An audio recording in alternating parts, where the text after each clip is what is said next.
اسلام کی تعلیم بڑی متوازن ہے. ایک طرف سوال کی مذمت ہے، مت اپنا دستے سوال دراز کرو کسی کے سامنے. جو شخص ہاتھ پھیلاتا ہے مانگنے کے لیے، وہ اپنی عزت نفس کو ہتھیلی پر رکھ کر آپ کے سامنے پیش کر رہا ہے، اور آپ ٹھوکر مار دیتے ہیں اس کی عزت نفس کو. مانگو اللہ سے، اللہ کسی کے دل میں ڈالے تمہاری ضرورت پوری کر سکتا ہے، بغیر اس کے کہ تم کسی کے سامنے دستے سوال دراز کرو. تو سخت مذمت ہے. اور خاص طور پر بیگری جو ایک انسٹیٹیوشن بن گیا ہے، ایک پیشہ بن گیا ہے، وہ تو اسلام کی تعلیمات کے منافی ہے. اور جس طرح کی ہم خیرات بانٹتے ہیں، 5 روپے کا نوٹ دے رہے ہیں مانگنے والوں کو، مسجدوں کے باہر سمجھ رہے ہم نے حاتم طائی کی خبر کو لات مار دی، حالانکہ حقیقت میں آپ انسٹیٹیوشن آف بیگری کو سپورٹ کر رہے ہیں. کسی ایک کو لے لو، آؤ چلو مجھے اپنا گھر دکھاؤ، مجھے بتاؤ تم واقعی اس قابل ہو یا نہیں ہو، اور پھر اس کی مدد کریں، لمسم کریں. پھر وہ 5 روپے نہیں ایسی دیں کہ وہ کچھ اپنے پاؤں پر کھڑا ہو سکے. میں نے 1 روپیہ نہیں کہا کہ 1 روپیہ تو اب کوئی شے نہیں رہی، لیکن یہ کہ 5 روپے کا نوٹ بھی آپ نے تقسیم کرنے شروع کر دیے، یہ کیا ہے؟ وَالسَّائِلِينَ وَفِي الرِّقَابِ. لیکن دوسری طرف سائل کو جھڑکنا نہیں ہے. اما السائل فلا تنہر، جھڑکو نہیں. اچھا بھائی نہیں، معاف کرو، میرے پاس اس وقت آپ کی مدد کے لیے کچھ نہیں ہے، میں کچھ نہیں کر سکتا. تو ان دونوں کے درمیان اصل میں معاملہ ہونا چاہیے. بلکہ یہاں تک بھی فرمایا سائل کو ضرور دو، چاہے وہ گھوڑے پر سوار ہو کر تمہارے دروازے پہ آیا. کیا پتا اس کی واقعی الجھن کیا ہے. تو سوال کی مذمت اور سائل کو جھڑکنے کی ممانعت. حتی الامکان خالی ہاتھ نہ لوٹاؤ. اس نے اپنی عزت نفس اپنی ہتھیلی پر رکھ کر تمہاری سامنے پیش کر دیا، اسے ٹھوکر نہ مارو. لیکن جیسا کہ میں نے عرض کیا، یہ انسٹیٹیوشن آف بیگری جو ہے یہ ایک علیحدہ شے ہے بالکل، اس کا اس سے کوئی تعلق نہ سمجھیے. وفی الرقاب، رقاب جمع ہے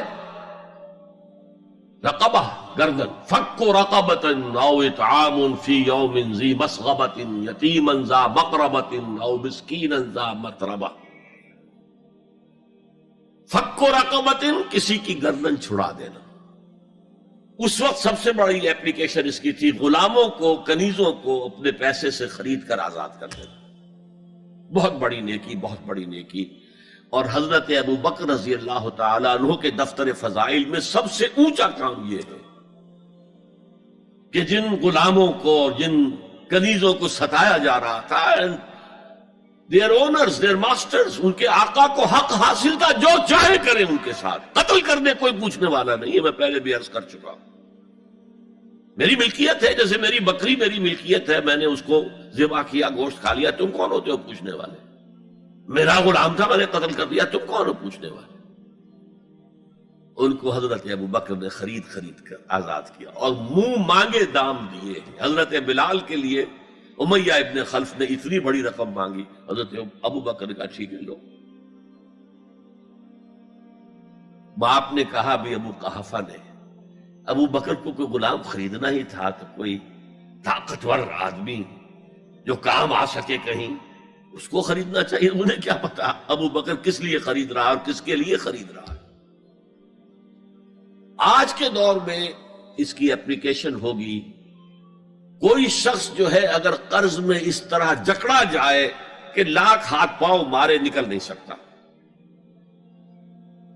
اس کو کوئی لمپ سم مدد دے کر اس قابل کیا جائے کہ وہ پھر اپنے پاؤں پر کھڑا ہو جائے. یہ نہیں کہ اسے آپ ہر مہینے کچھ رقم دیتے رہے مینٹیننس کے لیے، نہیں.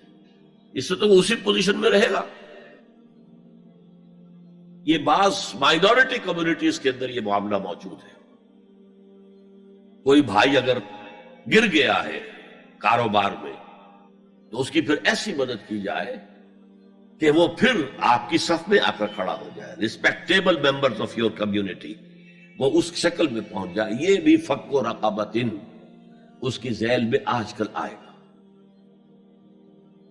اب اس کے بعد آیا وَأَقَامَ الصَّلَاةَ وَآتَى الزَّكَاةَ. یہ دو کیا ہیں؟ یہ عبادات کی شکل میں دو ستون ہیں جو ان دو چیزوں کو سپورٹ کرتے ہیں جو اب تک بیان ہوئی ہیں. ایمان کو تازہ رکھنے کے لیے نماز قائم کرو. ہر نماز ایمان کی تجدید ہے. اقیم الصلاۃ لذکری، نماز قائم کرو میری یاد کے لیے. اپنا عہد اللہ کے ساتھ تازہ کرو. ایاک نعبد و ایاک نستعین، اے اللہ ہم تیری ہی بندگی کرتے ہیں اور کرتے رہیں گے، تجھ ہی سے مدد مانگتے ہیں اور مانگتے رہیں گے. اپنے اس عہد بندگی کو تازہ کرو، ایمان کو تازہ کرو. الحمدللہ رب العالمین الرحمن الرحیم. ایمان باللہ تازہ ہوا نا. مالک یوم الدین، ایمان بالآخرہ تازہ ہو گیا نا. یہ ہے ایمان کو قائم رکھنے کے لیے، نیکی کی اس روح کو برقرار رکھنے کے لیے اللہ تعالی کی طرف سے یہ ستون ہے. الصلاۃ عماد الدین، دین کا ستون ہے یہ نماز. اس بحث میں اس کا مقصد کیا ہے وہ میں نے بیان کر دیا. بعد میں کیوں آ رہا ہے؟ یعنی کہ اصل شے ہے ایمان، اور ایمان کو سپورٹ کرنے والا ستون ہے نماز. عملی نیکی میں اصل شے ہے ہمدردی، ہمدردی میں مال خرچ کرنا، اور اس کے لیے ستون ہے زکوٰۃ. کم سے کم یہ 2.5% تو نکالو، بوتل کا کارک تو کھل جائے، پھر اور بھی دو، اور بھی دو، اور بھی دو. یہ تو obligatory ہے، یہ تو فرض ہے، یہ تو لازم ہے. لیکن مقصد کیا ہے؟ اس کو جو سمجھ لیا بس یہی زکوٰۃ ہی ہمارے ذمے میں ہے، وہ بڑے مغالطے میں. حضور نے فرمایا صلی اللہ علیہ وسلم ان فی المال حقا سوى الزکوٰۃ. اے مسلمانوں یہ نہ سمجھنا کہ بس زکوٰۃ ادا کر دی تو تمہارے مال کا سارا حق ادا ہو گیا. ان فی المال حقا سوى الزکوٰۃ، تمہارے اموال میں حق ہے اللہ کا زکوٰۃ کے علاوہ بھی. اور پھر آپ نے یہ آیت پڑھی وَآتَى الْمَالَ عَلَىٰ حُبِّهِ ذَوِي الْقُرْبَىٰ وَالْيَتَامَىٰ وَالْمَسَاكِينَ وَابْنَ السَّبِيلِ وَالسَّائِلِينَ وَفِي الرِّقَابِ وَأَقَامَ الصَّلَاةَ وَآتَى الزَّكَاةَ.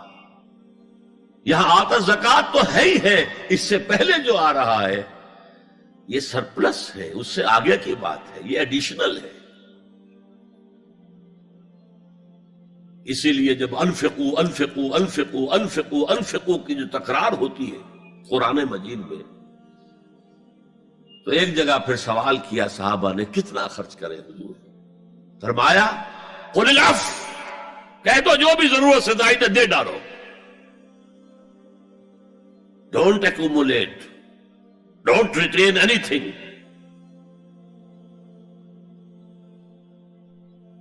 ایک بات آپ سے کہوں، آپ کچھ چونک جائیں گے. حضور نے کبھی زکوٰۃ دی؟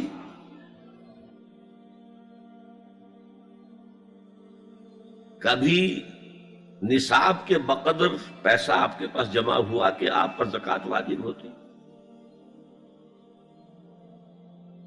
کیسی عجیب بات ہے. ارکان دین میں سے ایک رکن سرے سے غائب. کبھی آپ نے مال رکھا ہی نہیں. حضور کا اسوہ ہم جانتے ہیں، مسواک کر لی ہے، پانچے جو ہیں ٹخنے سے اوپر کر لیے ہیں، یہ اسوہ ہے. ہاں ہے، یہ بھی ہے، ٹھیک ہے، سنت ہے. اسوہ تو یہ ہے. اور صرف آپ کا نہیں، جنہیں ہم کہتے ہیں فقراء صحابہ، ابو ہریرہ، ابو ذر، سلمان فارسی، علی رضی اللہ تعالی عنہ اجمعین، یہ فقراء صحابہ میں سے تھے. کبھی کچھ نہیں رکھا اپنے پاس. میں نے بتایا تھا آپ کو شاید کہ حضرت علی کی جب شادی ہو رہی تھی حضرت فاطمہ سے، کوئی مکان تھا ہی نہیں، کہاں لے کے جائیں؟ ایک انصاری نے ایک حجرہ دیا ہے اپنے مکان کا، اس میں حضرت فاطمہ ودا ہو کر گئی. He didn't have any home. ابو ذر وہ تو دوسری انتہا کو چلے گئے تھے. قانون یہی ہے، حلال سے کماؤ، اگر ایک حد سے آگے بڑھ جائے تو زکات دے دو، باقی تمہارے اختیار میں ہے، دینا چاہو دو، نہ دینا چاہو رکھو اپنے پاس. قانون اس سے زیادہ آپ کو پابند نہیں کرے گا. کبھی بھی آپ نے جبر نہیں کیا، ایمرجنسی میں بھی جبر نہیں کیا. ایک واقعہ آتا ہے کہ حضور کو کئی وقت کا فاقہ تھا. تھوڑی دیر کے بعد حضرت ابو بکر آئے، آپ نے چہرے سے پہچان لیا کہ فاقے سے. پھر حضرت عمر آئے، پہچان لیا کہ فاقے سے. شاید حضور خود اپنے لیے نہ اٹھتے نہ جاتے، اپنے دونوں ساتھیوں کو لے کر ایک انصاری کے باغ میں پہنچ گئے. انصاری کی عید ہو گئی، فوراً لا کر اس نے کچھ کھجوریں کچھ انگوروں کے گوشے رکھے. اس کے بعد وہ دوڑا چھری لے کر کسی جانور کو ذبح کرنے کے لیے. یہ ساری تفصیلیں میں کیا بتا رہا ہوں. مال یہ نہیں تھا کہ مدینے میں سبھی فاقے سے تھے، موجود تھے جن کے پاس مال تھا، لیکن جبرن آپ نے کسی سے کچھ نہیں لیا. جب وہ چھری لے کر چلا، فرمایا دیکھنا کسی دودھ والے جانور کو نہ ذبح کرنا. بہرحال کچھ دیر کے بعد وہ گوشت پکا کر لایا، روٹیاں رکھی. اس کے بعد حضور نے ایک روٹی پر چند بوٹیاں رکھ کر کہا یہ عائشہ کو دے آؤ، اسے بھی کئی وقت کا فاقہ ہے. اور پھر حضرت عمر کی طرف رخ کر کے کہا عمر یہ ہے وہ نعمتیں جس کا حساب دینا پڑے گا اللہ کے ہاں. وَأَمَّا بِنِعْمَةِ رَبِّكَ فَحَدِّثْ، اور یہ جو فرمایا گیا الہاکم التکاثر میں نعمتوں کا حساب لیا جائے. وَلَا تُسْأَلُنَّ يَوْمَئِذٍ عَنِ النَّعِيمِ، فرمایا یہ نعمتیں ہیں. یہ ہے اصل میں انفاق کا معاملہ. آپ کے اس پر چھوڑ دیا گیا ہے. جتنا بھی آپ میں جذبہ ہے، جتنا بھی آخرت کا یقین ہے، اتنا ہی آپ پسند کریں گے کہ آخرت کے بینک میں جمع کرائیں، یہاں کے بینکوں میں کیوں جمع کرائیں. یہاں کتنا دے دیں گے آپ کو؟ 10%، 20%. وہاں 700% ملتا ہے. 700% نہیں، 7,000، 700 گنا. Why to keep it in these banks؟ حضرت مسیح کا جو پہاڑی کا واس بہت مشہور ہے، سرمن آف دا ماؤنٹ، بڑے پیارے الفاظ ہیں. میں آپ سے اپنا تاثر عرض کیے بغیر نہیں رہ سکتا. جہاں تک مواعظ کا تعلق ہے، جو حضرت مسیح کے مواعظ آئے ہیں ان سے اونچے واعظ کوئی ممکن نہیں. اسی میں یہ جملہ بھی ہے، دیکھو اپنا مال زمین پر جمع نہ کرو. جہاں چوری بھی ہوتی ہے ڈاکہ بھی پڑتا ہے، کیڑا بھی خراب کرتا ہے. آسمان پر جمع کرو جہاں نہ چوری کا اندیشہ، نہ ڈاکے کا خوف، نہ کیڑا خراب کر سکے. اس لیے کہ میں تم سے سچ کہتا ہوں کہ جہاں تمہارا مال ہوگا وہیں تمہارا دل ہوگا. مال یہاں ہوگا تو دل اٹکا ہوا ہوگا، اور فرشتے اس طرح گھسیٹ کر کھینچیں گے آپ کی جان کو جیسے کہ سیخ پر سے کباب کھینچا جاتا ہے. اور اگر دل وہاں لگا ہوا ہے جس کے لاکھوں کروڑوں ڈالر سوئس بینکس میں جمع ہے، اسے کہا جائے نکل جاؤ پاکستان سے، اسے کوئی تکلیف ہوگی؟ نکل جاؤ فلاں ملک سے، ملک بدل کرتے تو کیا تکلیف؟ میرے بینک کے اندر پیسے ہیں. البتہ جس کا باہر کچھ نہ ہو اسے اگر یہ دی جائے سزا تو اس کی تو جان پر بن جائے گی.